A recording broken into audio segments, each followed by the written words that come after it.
Morning, Red Man. What do you think? What do you think? Huh, bud? Huh? What do you think of the morning? Yeah, sun's coming up. Dino and his group are still down there. Bam Bam's group, I think, was coming in, but I don't know if they still are. I snuck in and got those two calves and the cow and the dog. Figured I'd get this going for Ty. This is about the best way to clean these things up. I actually used to have a oscillating sprinkler. It was probably 30 years old when I stole it from Mom because she got a new one. And we'd set it underneath and leave it shut. Just walk away. Let it run a couple hours. This one, I mean, yeah, it's splattering a lot on the rolls. But everything it's hitting the rolls is coming down on top of the turtles. And it just slowly soaks in. Oh, pressure went up a little bit there for a second. It's not clear over to the lot. But that's the best way we found. Get it softened up. And you don't have to hit directly on everything because it's going to get there anyway. This is the best part. I think the oscillating is better, but run this for half hour, an hour, and softens it up so the pressure washer will take it off. See if I can get that back here. Not that I want to, but just a little bit of dust left on top. I'm going to let it come back around so it'll miss me. That's my plan. Yeah, like that. Then I can walk through here. It's not too bad. It's actually hitting a little bit of that. Look at that stuff stuck on there. That's so fun to get off of there. Trust me, I know. When we had the old self-propelled hay-bine, we did a lot of oats back then. And I mean, the whole window would be full of oat milk, dried on by the time it got in to get cleaned up. And I actually had a plastic scraper for, if we remembered it, just scrape part of the window off so you could see what you were doing. Anyway, still working on figuring the day out. I thought that was funny. That yellow sprinkler right there is one it usually is. It's set that up on top of the bucket and it was just the right height and it's got the thing on top. And I don't know why she's been using that one. That's one she had out. And I think I got just enough room to get to the counterweight. Been a long time since I hooked that up, and even longer since I hooked it up by myself. But we'll see what happens. Maybe the seat's dry by now. It's in the sun now. Well, we're cruising right along so far. I took the 175 Massey down to the field we did yesterday. So I can pick that up later. Here in about an hour. Ty's got to go babysit for Becky for a little while, so we'll finish this up and get the rake and the baler moved home so they can get serviced at some point. And I'll pick up some bales, at least that's the plan. I wish he'd bump that out of here. Either a walnut tree mixed in there now. Used to be a fir tree or a frickin' pine. I think it was a fir tree left over from when this was a Christmas tree patch. The previous owner had it. I don't know why they left it other than for us to go around and around when they decided to quit doing Christmas trees. And that little patch, there's 10 bales over there. Kind of surprised me. This one, yeah, you're looking at both of them so far. And what's left there is canary grass that's wet. And clear down in the corner, there's a wet spot. So what I'm going to do here in a minute is I think I'm going to skip this one too, because it's probably a little tough. I'm going to go around this like I've been doing. Next round I'll go straight through, but I'm just not too sure about some of that right there. Since in this low spot, I'll come back and put all that into one bale. And then the plan is leave the bale here in one bale. And yeah, I still haven't fun with this thing. Actually, what I should do is pull out of this corner and do that.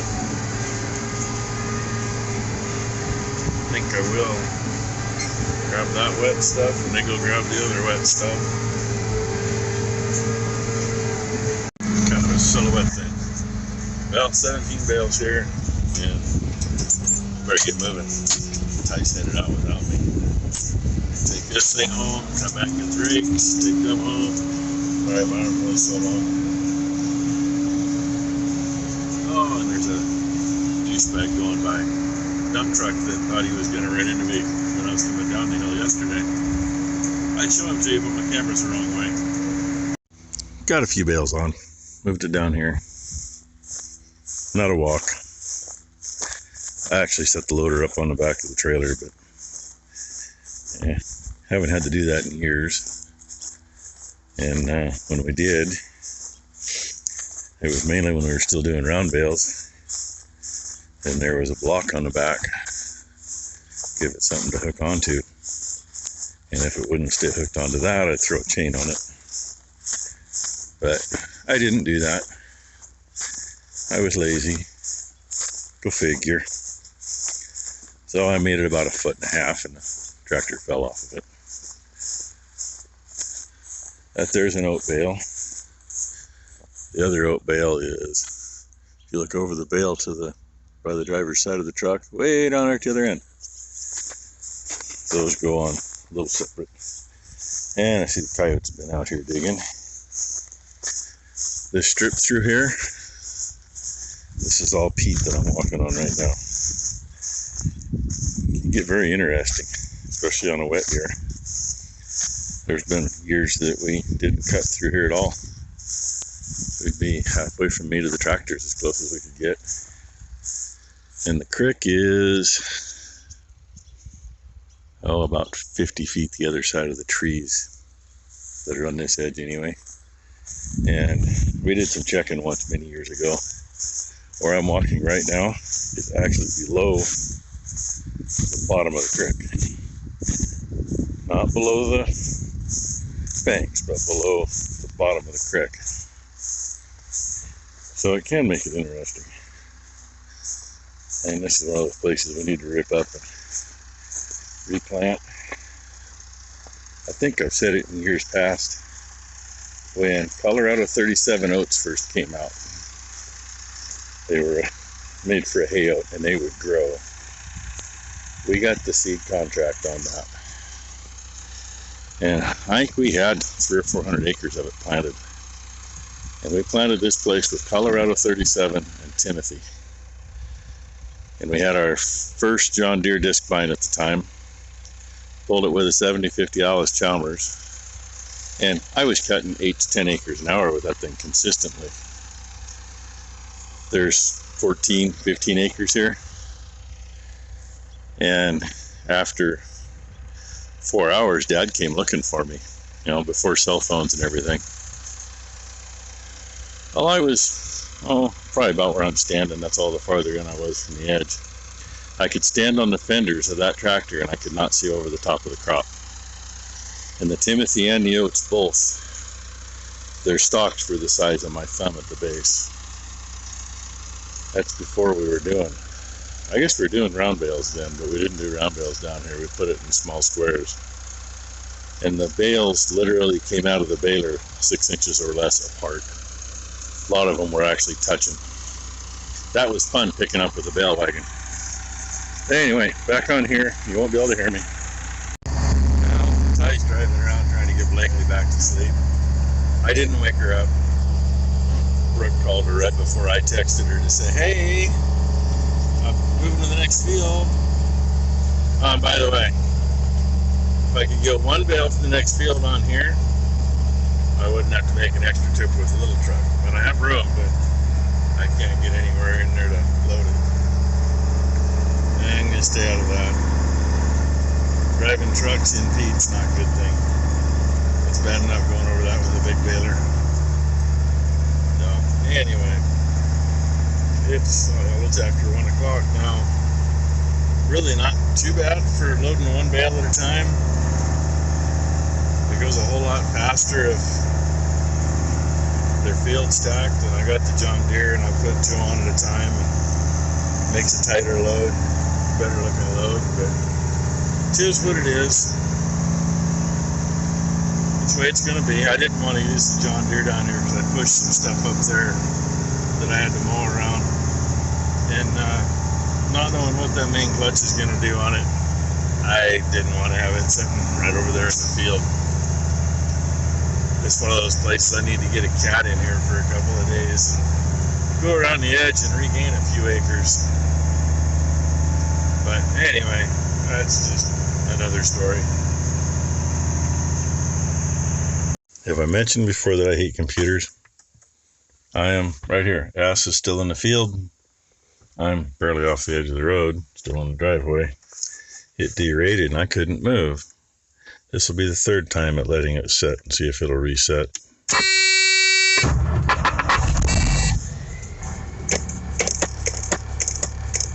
Nope. Oh, wait a minute. There we go. Stupid thing reset now. Go ahead. Ask the truck driver what she just did. Biggest load of the day, baby. That bale to the right. That's that canary grass bale. And I interrupted her earlier. She was greasing the baler. Rakes are done. But I do need you to check that. She's going to check something on the rake. Because I found the hole in the field. Oh yeah, with my rake tire. The field we baled last, she found the hole in that. And no, I didn't break another rod and spring. Good thing you didn't break anything. So there's 16 bales there. They're off the last field we baled. Mostly 10% moisture. You had one that was what, 14? I had 2 on half the bales. 14. Yeah. So that's kind of telling me that this year at the moment, the tester on the baler is actually being fairly accurate. Otherwise, for the most part, it's a little high. Otherwise, it's 11 to 10. And semi's still full. It's unstrapped and I had to fight the fucking bees. It's unstrapped. She got to play with the bees. I didn't have any bees when I was strapping it, but you know, you bring it home and the bees go back to where they thought they were from. And this little girl, she got her workout done. Do you still have your screw? Oh yeah, I came in the driveway and I found me something. It's a good thing I found it when I did. Damn good thing. I don't know how the hell I missed it earlier. 4-inch lag screw. This spear, when we built it, we were still doing round bales. That is the original single spear that we had for this. And then we added on to it and added these. And one reason we did it, I guess we put this on later. This was an afterthought.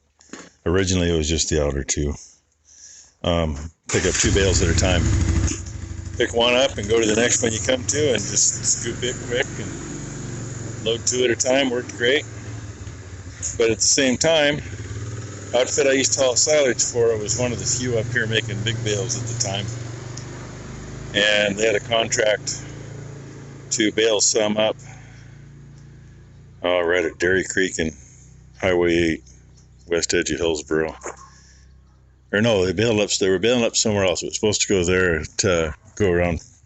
They were going to put 2 bales high, 3x4s, for a silt fence along the creek. That's what it was. And we never did find out what happened. I mean, we were supposed to do it, and then we didn't hear anything, and then nothing ever happened. So, like I said, we don't know. But shall we put this back in here? I put it here, maybe she'll see it, and she won't step on it, and she'll put it back up above. So, anyway, It was made to handle big bales. Just that we used it for small squares for a long time. Well, not small, I mean round bales for a long time. It's been a day. I'm surprised Ty's still here. But anyway, all the equipment's home. All the bales that were baled are home, just not all in yet. Hopefully go up and get another patch baled tomorrow. And I don't know if you saw it or not, but a freaking baby great acre ran across there. Damn bastards are into everything. We get some stuff out of here, they wouldn't have any place to hide. Except they got so many holes. They got holes along the poles on the machine shed. They got holes in between the stub walls. And these dirty girls need a washing, but she said one of these was loose, this yoke. That one's tight. I know things aren't exactly perfect. This one looks like it's tight too. Fairly tight. I think between tweaks here and tweaks there. Must be this one because I see a gap on it. Yep. But when it's in the field, it's the height it needs to be. So, not much we can do about that. I think there's a tweak in this basket, but I don't know. I really don't. What I do know is our arms sure look like they're still at the same angle that I put them at, so that's a good thing. So anyway, thanks for watching, everybody. Hope you had a good Thursday. Hope you have a good Friday. And then says what? She says, yeah, that's loose. Not much we can do about it. That may be one reason the tube in that one tweaked before, because all the weight's actually hanging off the back, not the front. Anyway, thanks for watching, everybody.